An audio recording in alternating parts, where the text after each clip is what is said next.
These are the stupidly expensive and weird things Elon Musk owns, and some of them are so bizarre you're going to have to look them up yourself just to believe it. But I'm also going to show you how he spent $866,000 on a car that can turn into a submarine, the illegal shoes he wore to one of the biggest product reveals of his career, his $300 million jet collection, how he's spending $216 million on his kids, and so much more. And we're starting small, because even the small stuff with Elon is completely unhinged. In 2019, Elon revealed the Tesla Model Y at the Tesla Design Center in California. One of the most anticipated car reveals in history, millions of people watching. And he walked out wearing shoes so controversial, they're literally illegal in the state he was standing in. They were custom, one-of-one Air Jordan Tesla shoes made from pony hair, red metallic leather, and python leather. And in California, wearing anything made from a python can land you up to 6 months in prison. 6 months in prison for shoes. Elon hasn't been seen wearing them since, which means even he decided that particular flex wasn't worth the risk. Those shoes only cost around $1,500 though, which is nothing compared to what's on his wrist. Because Elon doesn't just wear any watch. He called up Tag Heuer and had them make him something custom. And what they came back with was the limited edition Carrera 1887 SpaceX, released on the 50th anniversary of the first Swiss watch ever worn in space. You can actually buy that one yourself for around $10,000. But Elon knew that wasn't enough. So he also picked up an Audemars Piguet for $50,000 and a Richard Mille for $200,000. That's $250,000 sitting on one wrist from a man who claims he doesn't care about possessions. And then there's the car collection. Because of course there's a car collection. When Elon was 17, he saw a Jaguar E-Type in a magazine and instantly fell in love with it. At that point, he was broke, $100,000 in debt, with about $2,000 to his name. But the moment he made enough money, he went and bought one immediately. A 1967 Series 1 E-Type, and on the way back from the dealership, it broke down. Then, once he sold PayPal and had some real money, he leveled up to a McLaren F1, a car worth $1 million. And one day, still learning how to drive it, he made a lane change, started spinning, saw cars coming at him while going backwards, hit an embankment, and the car was launched into the air like a discus.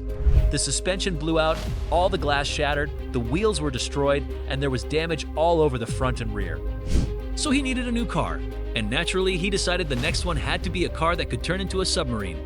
We'll get to that one properly in a minute. He also owns the 1920 Ford Model T, which barely runs and cost him around $25,000. So to recap, the man who builds the most advanced cars on the planet also owns a car from 1920 that barely works, and his dream car broke down on the way home from the dealer. His total car collection is worth over $2.8 million, and that's not even counting the one he sent into space. Because before he built the rockets, he had to test them somehow. And for the very first Falcon Heavy launch in 2018, he needed a dummy payload to put on top of the rocket.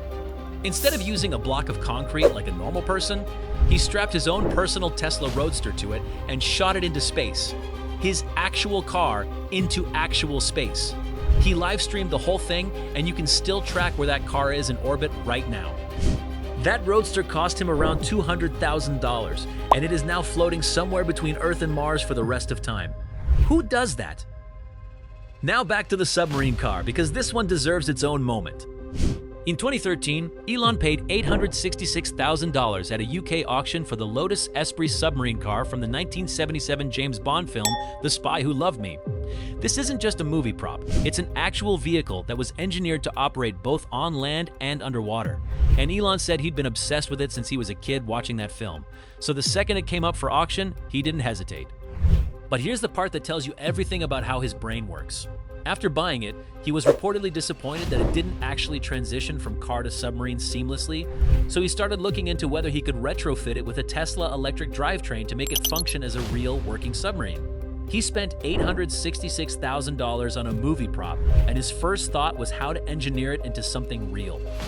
And then there's the jewelry, because even when Elon spends on other people, it gets out of hand fast. He gifted his college girlfriend a green emerald on a 14-karat gold necklace, straight from his father's emerald mine, worth around $50,000. When Elon Musk proposed to his second wife, actress Talia Riley, he did not initially have a ring, proposing with a handshake instead. He later presented her with 3 engagement rings. The first engagement ring he bought was $100,000, She apparently let him know that wasn't going to cut it for a man making hundreds of millions. So he came back with a $300,000 ring for everyday use, and then, because that was just the everyday ring, he bought a separate ring for special occasions, featuring 10 sapphires and a diamond so large it cost $1 million on its own. Total spent on jewelry alone, $1.5 million. And then he divorced her 2 years later and paid $16 million in the settlement. So in the end, the rings were the cheap part. Now let's talk about his kids, because the average parent spends around $300,000 raising one child from birth to adulthood. Elon has 9 kids, and his kids are not living an average life. They fly on his private jet for vacations, attend private schools, and the lifestyle costs alone run to around $1 million per child per year. Multiply that across 9 kids, and you're looking at roughly $216 million just on raising his children. Not college funds, not inheritance, just the day-to-day cost of being Elon Musk's kid. And speaking of things that cost an absurd amount of money, there are the mansions, or more accurately, the former mansions, because Elon used to own 6 luxury properties in Bel Air, California, with a combined value of over $100 million. 7-bedroom mansions, private gyms, spas, tennis courts, home theaters, and then he decided he didn't want any of it. He publicly announced he was selling everything and moving into a $50,000 prefabricated house on the SpaceX facility in Texas. A house so small it could fit inside the living room of one of his old Bel Air properties. He said owning things was weighing him down. One of those properties was the former home of Gene Wilder, and Elon made a public promise not to demolish it out of respect for the actor's legacy. He kept that promise and even turned it into a school for his kids. But the rest of them, he just walked away from. Over $100 million in prime California real estate gone because he decided he didn't need it. And when you're worth over $200 billion, walking away from $100 million probably does feel like clearing out your closet. Then there's the flamethrower business, which started as a joke and somehow made $10 million. His tunneling company, The Boring Company, was selling branded hats to generate hype, and Elon tweeted that if they sold 50,000 hats, he would make a flamethrower next. The internet went insane. The hats sold, and so The Boring Company, not a flamethrower, was born, named specifically to avoid import restrictions in certain countries. At $500 each, 20,000 units sold out almost instantly, pulling in $10 million in revenue. California lawmakers tried to ban them. They failed. Elon owns one himself, naturally. And then there's Twitter, or X, whatever you want to call the $44 billion impulse purchase. When Twitter was going through its controversies in 2022, Elon started quietly buying up shares, then made an offer to buy the whole company, then tried to back out. Then Twitter sued him to force him to complete the deal, and then he walked into Twitter headquarters carrying a literal kitchen sink as a joke and completed the purchase. He renamed it X, fired most of the staff, and restructured the entire platform in months. And one of the most talked about details is that he deliberately offered to buy all the shares at $54.20 per share because 420 is one of his favorite memes. Analysts estimated he overpaid by around $19 billion. $19 billion overpaid, essentially for a meme. He paid $44 billion for an app that was losing money at the time, but he said he wants to turn X into a super app, similar to WeChat in China. And if that works out, it could be worth $80 billion or more. So maybe the joke ends up being on everyone else. And then there are the jets, 5 of them. And the way he upgraded through them is basically the billionaire version of buying a new iPhone every year. His first jet was a Gulfstream G550, bought for around $26 million, before he became a billionaire. Standard setup, reclining seats, a bedroom, a dining area. But once he crossed from millionaire to billionaire, he bought 2 more G550s at $62 million each. Then the G650 came out, with 1 extra seat compared to the G550. He bought that too, for $75 million.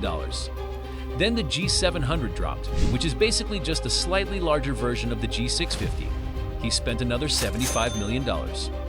5 jets, over $300 million total, and Elon once flew a 9-mile trip on one of them. A college student named Jack Sweeney built a public flight tracker bot that monitored his plane.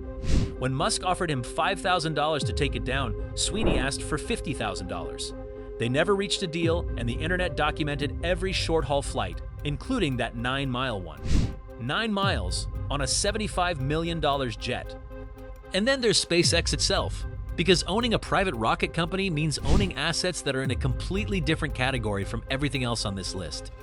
He's got the Falcon 9, the most frequently launched orbital rocket in history, the Falcon Heavy, the most powerful operational rocket on the planet, and then Starship, bigger than the Statue of Liberty, designed to carry humans to Mars. None of this is a government program. This is Elon's company, Elon's Rockets. SpaceX is valued at over $200 billion, and Elon owns roughly 42% of it. His stake alone is worth more than $80 billion, which is more than the GDP of most countries in the world. And to top it all off, he didn't just build a rocket facility in Texas, he bought the entire town it sits in. Boca Chica was a tiny, remote community near the Mexican border. SpaceX came in, bought the homes one by one, relocated the residents, and took over the land. They renamed it Starbase. In 2024, residents voted to officially incorporate it as a city, which means Elon Musk functionally owns a municipality in Texas built entirely around launching rockets to Mars. So yes, Elon Musk owns illegal shoes and a James Bond submarine car. He owns flamethrowers and 5 private jets.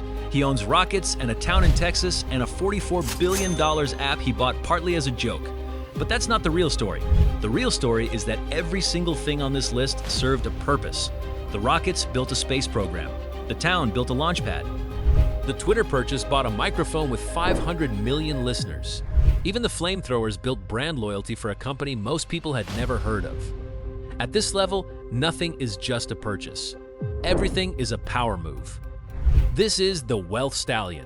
We break down how power and money really work at the top. Drop a comment below and tell us which one of these is the most unhinged thing on the list. And subscribe, because we're just getting started.